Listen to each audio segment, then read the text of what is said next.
কি হবে কিয়ামতের দিন হিন্দুদের সাথে? শুনলে আপনার শরীরের পশম দাঁড়িয়ে যাবে। তো কিয়ামতের দিন হিন্দুদের কি হবে এবং কিভাবে তাদের হিসাব নিকাশের দিন শুরু হবে, সম্পূর্ণ বিষয়গুলো জানার জন্য ভিডিওটি শেষ পর্যন্ত মনোযোগ দিয়ে দেখুন, যেন এটি গুরুত্বপূর্ণ অংশ বাদ না যায়। প্রিয় বন্ধুরা, যখন কিয়ামতের সব ছোট ও বড় নিদর্শনগুলো পূর্ণ হয়ে যাবে, তখন কিয়ামত শুরু হবে। কিয়ামতের শুরুটা হবে সিংহায় ফুঁক দেওয়ার মাধ্যমে। সিংহায় ফুঁক দেবেন ফেরেশতা হযরত ইসরাফিল আলাইহিস সালাম। হযরত ইসরাফিল আলাইহিস সালাম যখন থেকে সৃষ্টি হয়েছেন, তখন থেকে আল্লাহর হুকুমে সিংহায় মুখ রেখে আছেন। যেদিন আল্লাহর পক্ষ থেকে সিংহায় ফুঁক দেওয়ার হুকুম হবে, সেদিন প্রতিটি প্রাণী মৃত্যুর স্বাদ গ্রহণ করবে। তা পাখি হোক, জন্তু জানোয়ার হোক, জিন হোক, ফেরেশতা হোক কিংবা মানুষ। এমনকি আকাশ ফেটে গলিত তামার মতো লাল হয়ে যাবে। সূর্য ও চাঁদ দুটোই নিস্তেজ হয়ে একত্রিত হয়ে যাবে। তারাগুলো অনুজ্জ্বল হয়ে ছড়িয়ে পড়বে। সমগ্র পৃথিবী আল্লাহ তাআলার ভয়ে প্রচন্ড ভাবে কাঁপতে শুরু করবে। পাহাড় এমন ভাবে চূর্ণ বিচূর্ণ হবে যে তা ছড়িয়ে পড়া ধুলোর মতো মনে হবে। নদী ও সমুদ্রের পানি আগুনের মতো জ্বলে উঠবে। এই পৃথিবীতে যা কিছু জীবনের মতো অবশিষ্ট থাকবে, সবকিছু ধ্বংস হয়ে যাবে। এমনকি শেষ পর্যন্ত সেই প্রাণ যিনি সিংহায় ফুঁক দিচ্ছেন, অর্থাৎ হযরত ইসরাফিল আলাইহিস সালাম, তাকেও আল্লাহ তাআলা মৃত্যু দেবেন। আর সেদিন শুধুমাত্র একমাত্র মহান রব্বুল আলামিনের সত্তাই অবশিষ্ট থাকবে। এরপর যখন আল্লাহ তাআলার ইচ্ছা হবে, তখন তিনি আবার হযরত ইসরাফিল আলাইহিস সালামকে জাগিয়ে তুলবেন। তাকে আবার সিংহায় ফুঁক দেওয়ার হুকুম দেওয়া হবে। তিনি যখন সিংহায় ফুঁক দেবেন, তখন হযরত আদম আলাইহিস সালাম থেকে শুরু করে কিয়ামত পর্যন্ত যত প্রাণী এসেছিল, তাদের সবাইকে পুনরায় জাগিয়ে তোলা হবে।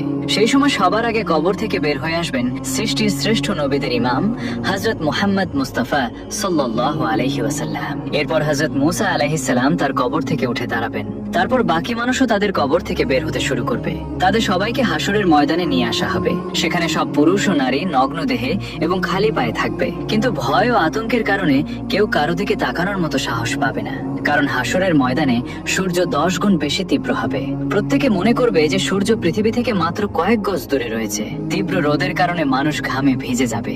সেদিন 7 ধরনের মানুষ আল্লাহর আরশের ছায়া পাবে। নবী সাল্লাল্লাহু আলাইহি ওয়াসাল্লাম বলেছেন, রোদ আর তৃষ্ণার কারণে মানুষ ছটফট করবে। কেউ কারো অবস্থা জিজ্ঞাসা করার মতো অবস্থায় থাকবে না। এই অবস্থায় হাজার হাজার বছর কেটে যাবে। তারপর মানুষ পেরেশান হয়ে নিজেদের মধ্যে পরামর্শ করবে। তারা হযরত আদম আলাইহিস সালামের কাছে যাবে এবং বলবে, হে আমাদের পিতা, আমাদের পক্ষে এগিয়ে যান এবং আল্লাহর কাছে আরজু করুন। হে আল্লাহ, এই কঠিন অবস্থা সহ্য করা আমাদের পক্ষে কঠিন। আমাদের হিসাব নিয়ে নিন, যাতে আমরা জানতে পারি আমাদের গন্তব্য কোথায়। এই কষ্ট আমাদের সহ্যের বাইরে। কিন্তু হযরত আদম আলাইহিস সালাম তখন বলবেন, না, আমি একটি ভুল করে ফল খেয়েছিলাম, আর সেই ভুলের জন্য 300 বছর কেঁদে কেঁদে ক্ষমা প্রার্থনা করেছিলাম। হাদিসে এসেছে, সমস্ত মানুষের কান্নার আংশিক অংশের তুলনায় হযরত আদম আলাইহিস সালামের 300 বছরের কান্নার পরিমাণ ছিল 9 ভাগ। এত কান্নার পরও আল্লাহ তাআলা তার তওবা কবুল করেছিলেন। এরপর তিনি বায়তুল্লাহ শরীফ নির্মাণ করেন এবং 30 বার হজ করেন পায়ে হেঁটে। কিন্তু কিয়ামতের দিন তিনি তবুও বলবেন, না, আমি আল্লাহর সামনে যেতে লজ্জা বোধ করছি। চিন্তা করুন, হযরত আদম আলাইহিস সালামের তওবা কবুল হয়ে গেছে, তবুও তিনি এমন বলছেন। তাহলে আমরা যদি আমাদের গুনাহ নিয়ে তওবা না করে মারা যাই, কিয়ামতের দিন আল্লাহর সামনে দাঁড়ানো আমাদের জন্য কতটা কঠিন হবে। এরপর হযরত আদম আলাইহিস সালাম সবাইকে বলবেন, তোমরা হযরত নূহ আলাইহিস সালামের কাছে যাও। তখন সমস্ত মানবজাতি হযরত নূহ আলাইহিস সালামকে খুঁজতে শুরু করবে। যখন তাকে পাওয়া যাবে, তখন মানুষ তার কাছে আরজ করবে, হে দ্বিতীয় আদম, আমাদের জন্য আল্লাহর কাছে সুপারিশ করুন এবং আমাদের তার সামনে পেশ করুন। কিন্তু হযরত নূহ আলাইহিস সালাম বলবেন, না, আমি আমার ছেলের জন্য দোয়া করেছিলাম, আর আল্লাহ তাআলা বলেছিলেন, হে নূহ, এমন দোয়া করো না। আমি সেই হুকুমের ভয়ে ভীত। আমি কেন সেই দোয়া করেছিলাম, এটা ভেবে আমি তখনই আল্লাহর কাছে ক্ষমা চেয়েছিলাম। তাই আমি আল্লাহর সামনে পেশ হতে পারবো না। হযরত নূহ আলাইহিস সালামের আসল নাম ছিল আব্দুল গাফফার। কিন্তু তিনি সেই দোয়া করতে গিয়ে এত কাঁদতেন যে তার নাম হয়ে যায় নূহ, যার অর্থ ক্রন্দনকারী। এত কান্নার পরও কিয়ামতের দিন আল্লাহর সামনে যেতে তিনি ভয় পাবেন। তাহলে আমাদের কথা একবার চিন্তা করুন। আমরা যারা গুনাহের জন্য কাঁদি না, বরং গুনাহ করে খুশি হয়ে অন্যদের কাছে তা প্রকাশ করি, কিয়ামতের দিন আমরা কিভাবে আল্লাহর সামনে দাঁড়াবো, একবার ভেবে দেখুন। এরপর হযরত নূহ আলাইহিস সালাম বলবেন, তোমরা হযরত ইব্রাহিম আলাইহিস সালামের কাছে যাও। তখন সমস্ত মানব জাতি হযরত ইব্রাহিম আলাইহিস সালামকে খুঁজে তার কাছে অরজ করবে, হে আল্লাহর খলিল, আমাদের আল্লাহর সামনে পেশ করুন। কিন্তু তিনি বলবেন, না, আজ আমি আল্লাহর কাছে যেতে ভয় পাচ্ছি, কারণ আমার জীবনে 3টি ঘটনা ঘটেছিল যা মাসলেহাতের জন্য হলেও সত্যের বিপরীত ছিল। প্রথম ঘটনা হলো, তার কম তাকে কোথাও নিয়ে যেতে চেয়েছিল, কিন্তু তিনি বলেছিলেন, আমি অসুস্থ।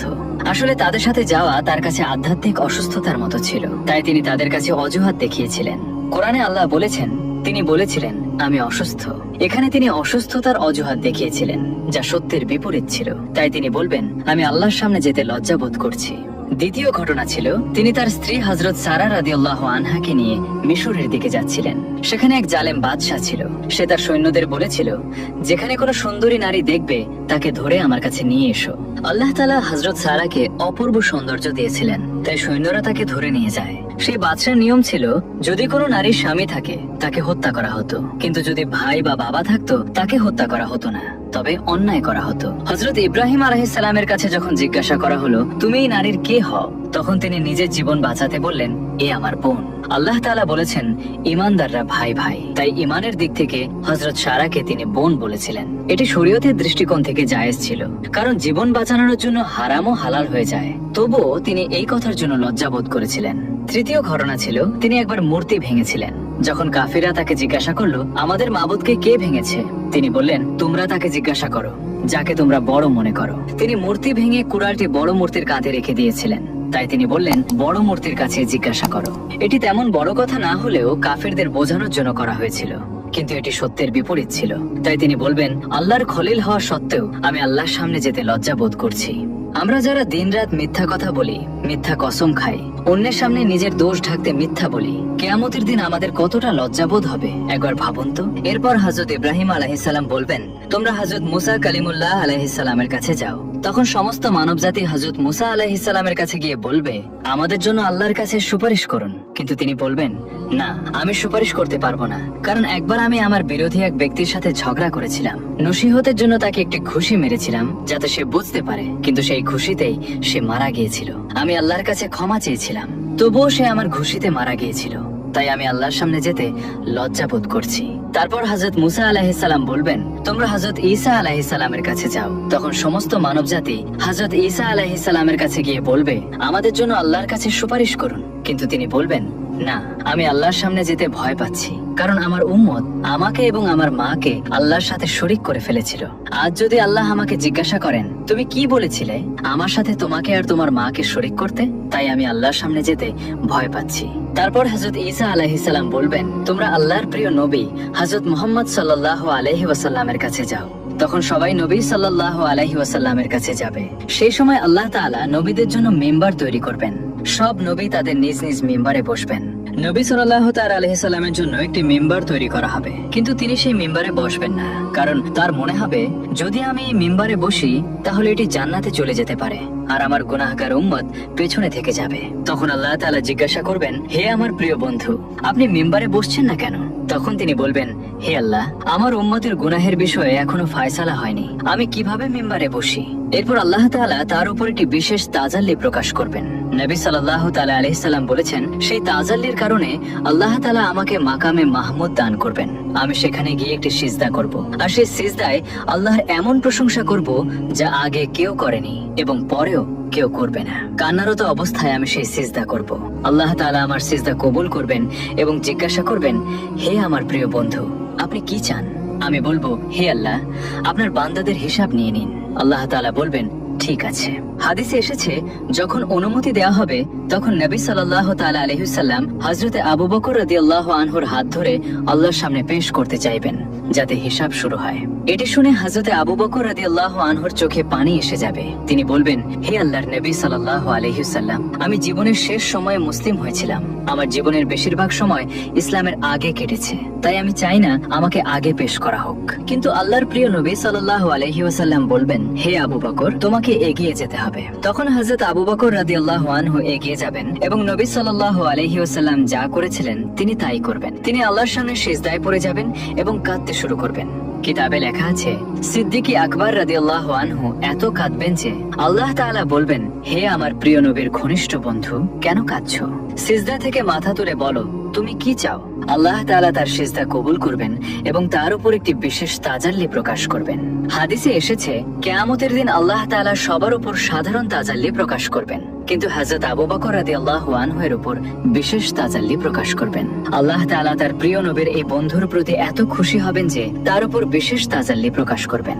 তারপর হযরত ওমর রাদিয়াল্লাহু আনহুকে পেশ করা হবে। হাদিসে এসেছে, যখন হযরত ওমর এগিয়ে যাবেন তখন আল্লাহ তাআলা বলবেন, হে ওমর, তোমার উপর শান্তি বর্ষিত হোক।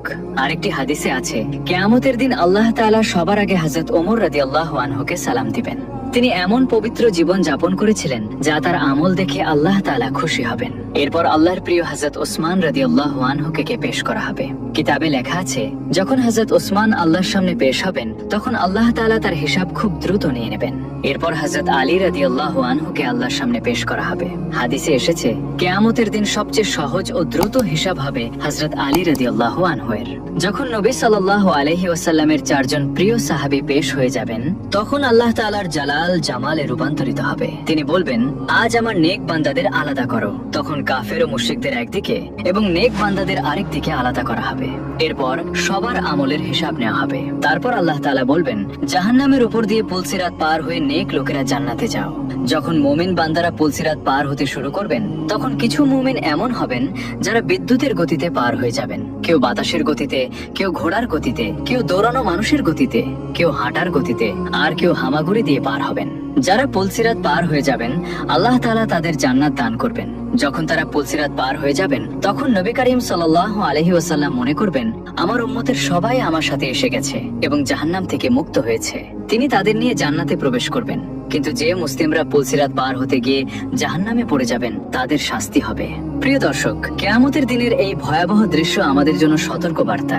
আজ আমরা যে গুনাহকে গুনাহ বলে মনে করি না, সেই গুনাহ নিয়ে যদি মৃত্যুবরণ করি, তবে কিয়ামতের দিন আল্লাহর সামনে দাঁড়ানো আমাদের জন্য কত কঠিন হবে। তাই আসুন আজই তওবা করি, নেক আমলে ফিরে আসি এবং আমাদের আমলনামা সুন্দর করার চেষ্টা করি।